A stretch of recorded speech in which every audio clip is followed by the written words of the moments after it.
आज के लेक्चर में हम लोग ऑपरेटर के बारे में सीखेंगे। Operators in C++। So basically operator क्या होता है? Operators are used to perform operations on various types of variable. Operators are used to perform operation on variables। जिस तरीके से सी में कई तरीके के ऑपरेटर्स होते थे, on the same basis C++ में भी कई तरीके के ऑपरेटर्स होते हैं। अगर मैं एग्जांपल के तौर पे बात करूं तो जैसे कि हम वेरिएबल को ऐड करते हैं, वेरिएबल को सब्ट्रैक्ट करते हैं, वेरिएबल को मल्टीप्लाई करते हैं, डिवाइड करते हैं, तो इस तरीके से हमारे ऑपरेटर वर्क करते हैं। और इन्हीं ऑपरेटर को इसी वे में अंडरस्टैंड करने के लिए, समझने के लिए हमने ऑपरेटर को 5 कैटेगरी में डिवाइड किया। So these are the category कि पहला हमारा होता है arithmetic operator.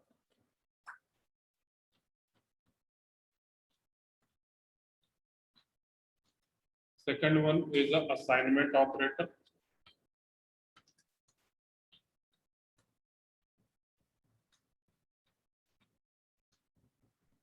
Third one is comparison operator.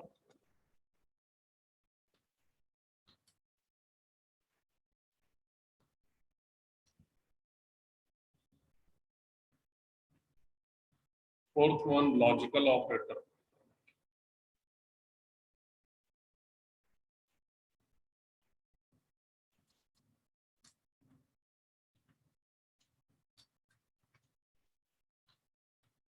और पांचवा है हमारा बिटवाइज ऑपरेटर।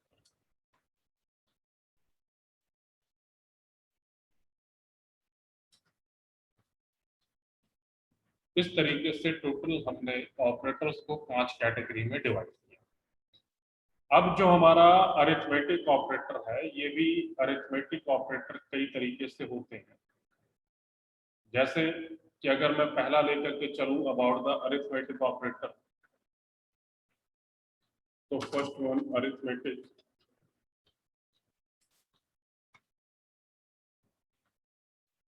तो इसमें सबसे पहला वाला ऑपरेटर है हमारा plus operator, and the name of this operator is addition. This operator will use to add two values or more than two variables. Subtractions for subtractions.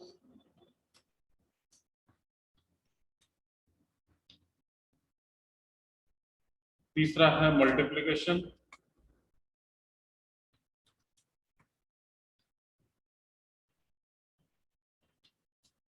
चौथा है डिवीजन।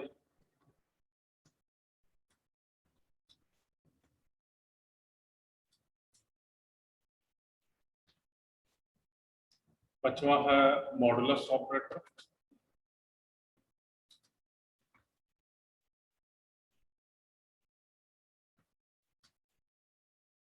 छठा है increment operator.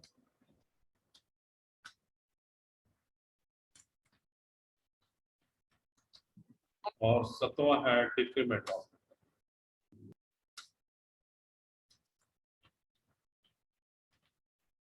So these are the 7 types of arithmetic operator we are used in the C++. Same वही चीज है जो आप लोग सी में यूज करते हैं।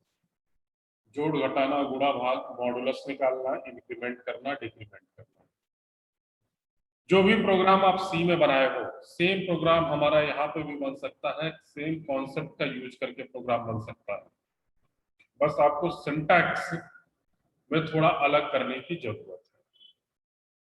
सो सिंटैक्स आप लाइक एज एन एग्जांपल के तौर पे आप कोई भी कंपाइलर यूज कर सकते हैं या फिर कोई भी C++ का एडिटर यूज कर सकते हैं। मैं शेयर करता हूं, मेरे पास 2 एडिटर हैं, एक है कोड ब्लॉक और एक है कोड लाइट। जैसे आप डेव सी यूज करते थे या MS DOS यूज करते थे, सेम बेसिस पे कई सारे और एडिटर होते हैं, कंपाइलर होते हैं डिफरेंट डिफरेंट कंपनी के। तो अभी हम वर्क कर रहे हैं कोड लाइट पे।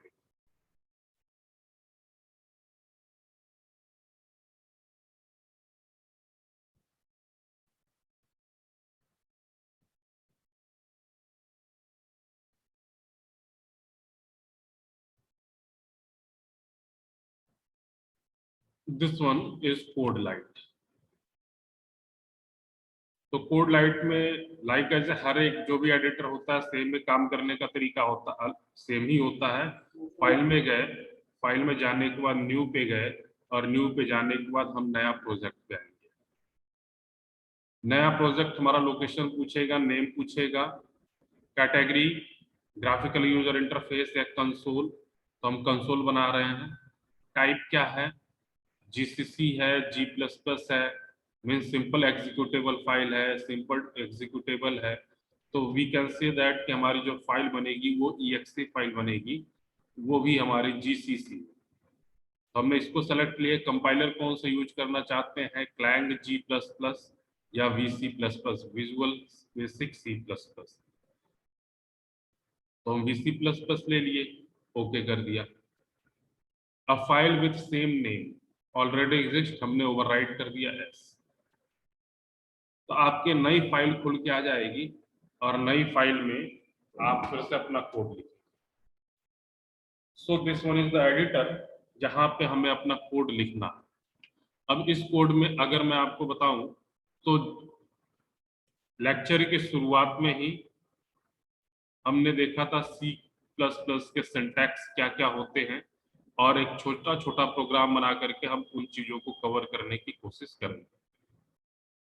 तो सबसे पहले क्या होता है कि आप लोग हेडर फाइल्स यूज करते हैं, जैसे सी में यूज करते थे उसी तरीके से C++ में भी यूज करेंगे। तो we use S, then include, और यहाँ पे क्या है stdio और कोडियो तो है नहीं, यहाँ पे है IO स्ट्रीम। कहीं कहीं IO स्ट्रीम लेता है, कोई कोई कंपाइलर IO स्ट्रीम .h लेता है।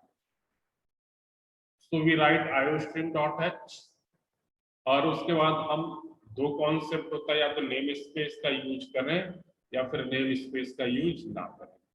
अगर हम नेम स्पेस का यूज कर रहे हैं देन वी राइट यूजिंग, इसका यूज करना है नेम स्पेस का, NAMESPACE, नेम स्पेस, उसके बाद standard semicolon. So this one is the program with using name space concept. After that we take main function, this one is a main function, और main function की हमारी body open, सारा का सारा business logic हम अपने main function के अंदर ही। अब बात आती है कि कोई भी फंक्शन अगर हम लिखते हैं तो कोई ना कोई वैल्यू रिटर्न कराना पड़ता है। आप जब फर्स्ट ईयर में रहे होंगे तो कई तरीके की वैल्यू रिटर्न, जैसे इंटीजर रिटर्न करेगा, फ्लोट रिटर्न करेगा, डेसिमल रिटर्न करेगा, या फिर कोई भी वैल्यू रिटर्न नहीं करेगा। तो जब AOC में यूज करते थे तो उसमें वॉइड काम नहीं करता, मीन्स कोई ना कोई वैल्यू रिटर्न करानी पड़ेगी। तो हम कह देते हैं भाई हम इंटीजर वैल्यू रिटर्न करा रहे हैं, so we type return type as int. अब ये हमारा मेन फंक्शन हो गया, उसका रिटर्न टाइप ही हमने दे दिया। नाउ अब हम अपने प्रोग्राम को बनाना शुरू करेंगे। सेम कि हमें कोई एक वेरिएबल लेना है, so we take first variable name is X. After that what is the data type of that variable, हमने कहा कि भाई उसका डेटा टाइप इंटीजर टाइप का है। अगली चीज आती है कि क्या कोई वैल्यू असाइन करना चाहते हैं, हमने बोला हाँ असाइन करना चाहते हैं। तो असाइनमेंट ऑपरेटर कौन सी वैल्यू असाइन करना चाहते हैं, तो बोला 10। तो यहाँ पे हमारा एक वेरिएबल डिक्लेरेशन हुआ, और उस वेरिएबल का नाम एक्स है।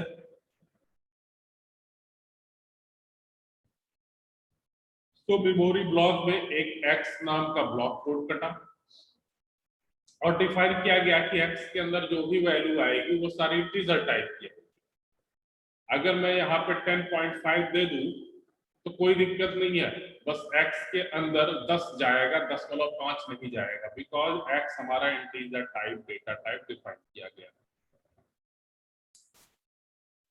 सो ये हमारा सिंपल है। अब इसकी वैल्यू को हम प्रिंट करना चाहते हैं तो we use cout for printing, then insertion operator और उसके बाद वैल्यू ऑफ x सेमीकोलन। क्योंकि हमने यहाँ पे मेन फंक्शन इंटीजर टाइप का रिटर्न किया है, so we return any values, like जैसे हमने रिटर्न करा दिया कोई भी वैल्यू होगी लेकिन वो इंटीजर फॉर्मेट में होनी चाहिए, सो वी रिटर्न हुआ। अब ये प्रोग्राम हमारा बन गया, एक सिंपल सा छोटा सा प्रोग्राम कि एक वेरिएबल लिया, वेरिएबल के डेटा टाइप को डिफाइन किया, उसके अंदर वैल्यू असाइन किया और उसके बाद सी आउट का यूज करके x की वैल्यू को हमने प्रिंट कर दिया। कंपाइल कैसे करेंगे, रन कैसे करेंगे, देन आएंगे बिल्डर पे और बिल्ड पे देखिए रन आ रहा है control plus F5, build project F7, compile current file control plus F7। तो हम कंपाइल करते हैं कंपाइल करंट फाइल को, तो when we compile there is no error, so this will not show anything. देखिए 0 error 0 warning.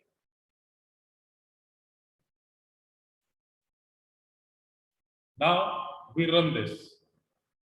When we run, then run means control plus F5। या फिर rebuild करना है, बिल्डिंग एंड रनिंग प्रेजेंट करना है, जो भी करना है आप लोग सब यहां से करते हैं। तो ये हमने रन किया, रन करने के बाद हमारा आउटपुट आया, जो भी आउटपुट आएगा हमारा कंसोल विंडो पे आएगा, जो भी आउटपुट आएगा वो हमारा कंसोल विंडो पे आएगा, मीन्स एक अलग विंडो जैसे आपके C++ में होता था उस तरीके से आएगा। सॉरी, सी में जैसे आप लोग देखते थे कंसोल विंडो, सेम तरीके से हमारा ये आएगा ना। अब इसमें हम थोड़ा वैरायटी करते हैं, चेंज करते हैं, इसी एग्जांपल में हम समझने की कोशिश करते हैं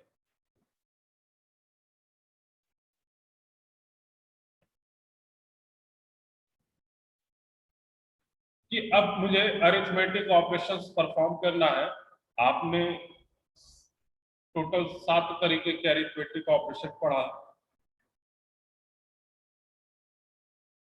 x की वैल्यू हमने 10 लिया और इस 10 में मैंने कर दिया +50,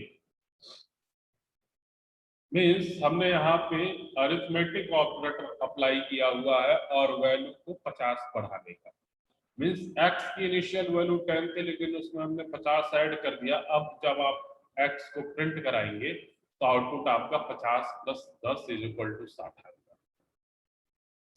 सेम कॉन्सेप्ट हमारा माइनस के लिए भी होगा, मल्टीप्लाई के लिए भी होगा, डिवाइड के लिए भी होगा, इंक्रीमेंट ऑपरेटर, डिक्रीमेंट ऑपरेटर, ये सारी चीजें आप लोगों ने सी में पढ़ा हुआ है। सेम कॉन्सेप्ट हमें अप्लाई करना है, बस 2 चीजों को ध्यान में रखना है कि यहाँ पे आईओ स्ट्रीम हेडर फाइल से यूज करेंगे और नेम स्पेस देना जरूरी।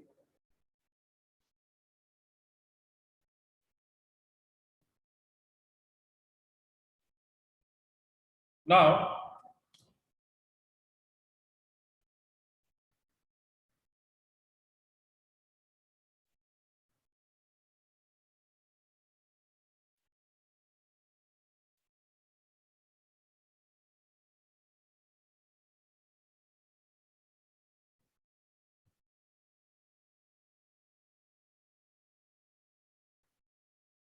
ये कहानी थी हमारी अरिथमेटिक ऑपरेटर की। अगला ऑपरेटर जो हमने पढ़ा असाइनमेंट ऑपरेटर, तो वो तो आप लोग जानते ही है कि असाइनमेंट ऑपरेटर क्या होता है। हमने लिखा इंट x = 10, तो जो = वाला है वो हमारा असाइनमेंट ऑपरेटर होता है। अगर हमने लिखा कि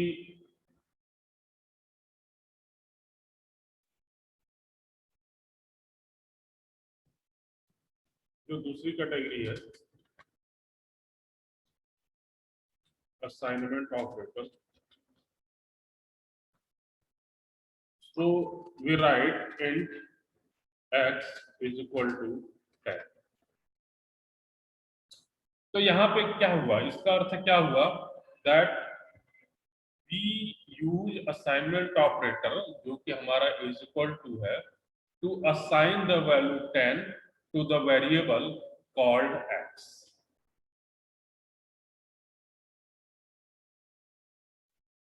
ठीक, so this one is known as a assignment operator. बाकी सारा असाइनमेंट ऑपरेटर आप लोग जानते ही हैं। अब जैसे असाइनमेंट ऑपरेटर के साथ मिला करके हम कुछ और ऑपरेटर का निर्माण करते हैं, और वो ऑपरेटर किस तरीके से काम करते हैं वो हमारा देखते हैं एक एक करके। कि लाइक एज ए कि हमने लिखा आगे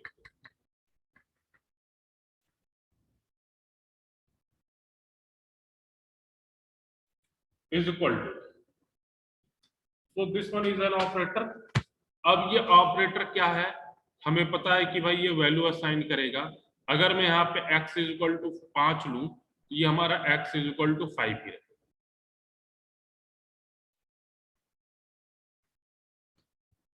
x इज इक्वल टू 5 हमने लिखा तो ये हमारा x इज इक्वल टू 5 ही होगा, इसमें कोई कंफ्यूजन नहीं होना चाहिए। अगला है कॉन्कैटिनेट कर रहे हैं फिर असाइन कर रहे हैं।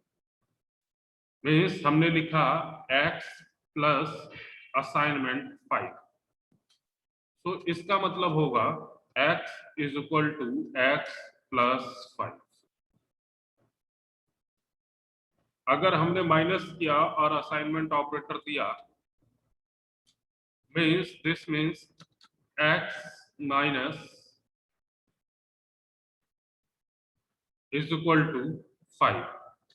तो इसका अर्थ ये हुआ that x will be x is equal to x minus 5। Same as it is अगर आप मल्टीप्लाई के साथ कर रहे हैं, सेम एज इट इज अगर आप डिवाइड के साथ कर रहे हैं, सेम एज इट इज आप मॉडुलस ऑपरेटर के साथ काम करेंगे, एंड ऑपरेटर के साथ, और ऑपरेटर के साथ, नॉर ऑपरेटर के साथ,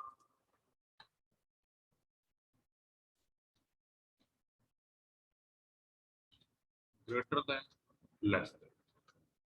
सबका अर्थ वही निकल के आएगा कि अगर आपका मल्टीप्लाई देन असाइनमेंट ऑपरेटर है तो x is equal to x multiply 5। अगर आपका मॉडुलस है तो x is equal to x mod 3। And operator है तो x is equal to x and 5।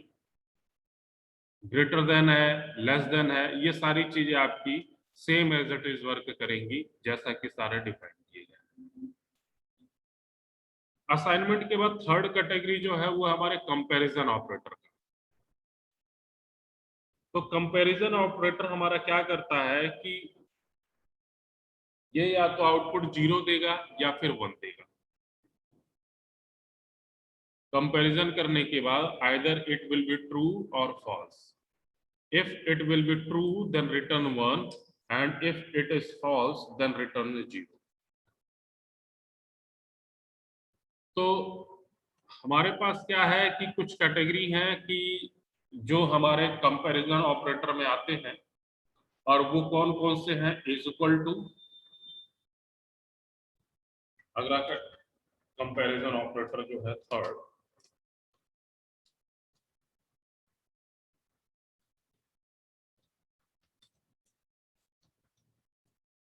Comparison operator.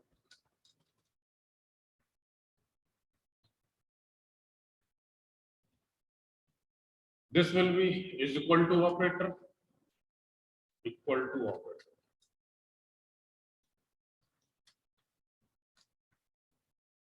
Not equal to,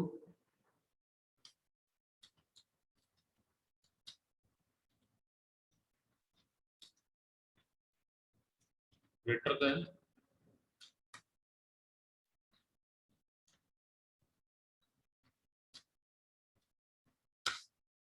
अगला है less than, this one is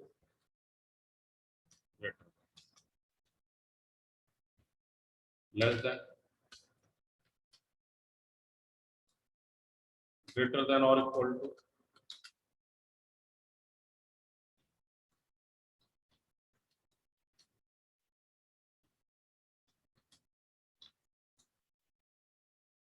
and this one less than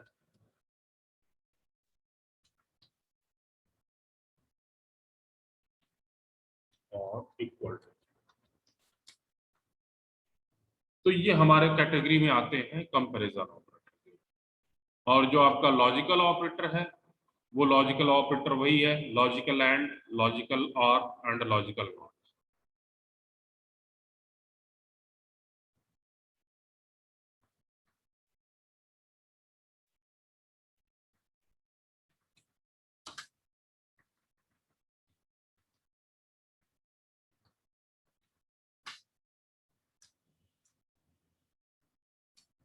logical operator, logical operator में पहला तो है हमारा logical and operator.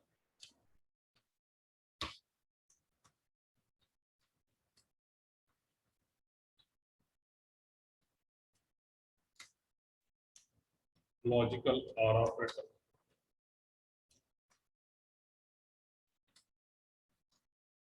And logical not operator.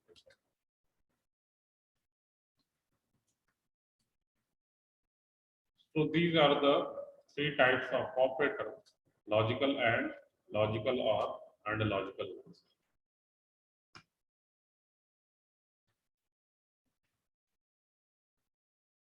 So ये सारे हमारे ऑपरेटर्स के बारे में कहानी हुई। अगर हम इसी में प्रोग्राम करना चाहते हैं, लाइक एज सीधे आते हैं एंड सेव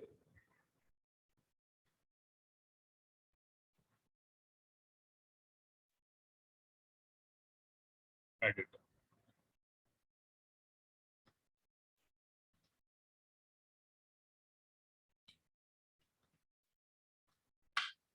यहाँ पे हमने int x इक्वल टू 10 लिया and int y is equal to 20 लिया।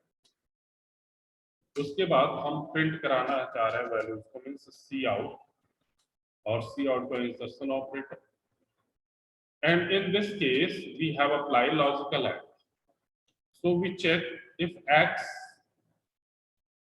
greater than 3, logical AND x less than 10। ठीक है, ये हमने किया और उसके बाद रिटर्न कराया 0। कोई भी इंटीजर वैल्यू। तो इस केस में हमारा आउटपुट क्या देगा? इस केस में आउटपुट 1 देगा, मीन्स ट्रू देगा। क्यों देगा? बिकॉज सी आउट में हम प्रिंट करा रहे हैं और प्रिंट के अंदर हमने लॉजिकल एंड लिखा हुआ है। लॉजिकल एंड लिखने का मतलब if x greater than 3 and x less than 10। तो एक रेंज, लॉजिकल ऑपरेटर जो है, लॉजिकल एंड ऑपरेटर एक रेंज प्रोवाइड कर रहा है। रेंज प्रोवाइड करने का मतलब 3 से बड़ी हो और 10 से छोटी हो, क्या इस बीच में x की वैल्यू है तो आउटपुट हमारा क्या आएगा? 1। तो in this case output is 1। अगर मैं यहीं पे सी आउट करूं इंसर्शन ऑपरेटर की y के लिए, y greater than 3 and y less than 10। सो इस केस में हमारा आउटपुट 0 आएगा, बिकॉज कि y की वैल्यू यहाँ पे 20 है, जबकि हमने प्रिंट कराया है 3 से लेकर के 10 तक की है, कि 3 से 10 के बीच में आ जाना चाहिए। तो ऐसा कभी पॉसिबल ही नहीं है कि 3 से 10 के बीच में आए। So this will provide as a 0 output. तो ये हमारा लॉजिकल एंड ऑपरेटर की कहानी। लॉजिकल और ऑपरेटर क्या करेगा भाई? और ऑपरेटर दो वैल्यू में कंपैरिजन करता है। अगर यहीं पे हमने x की value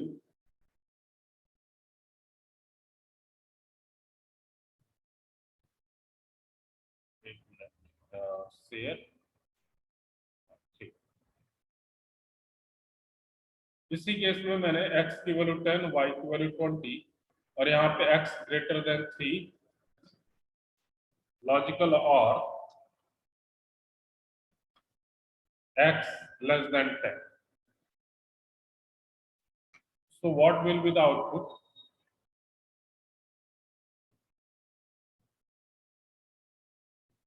what will be the output?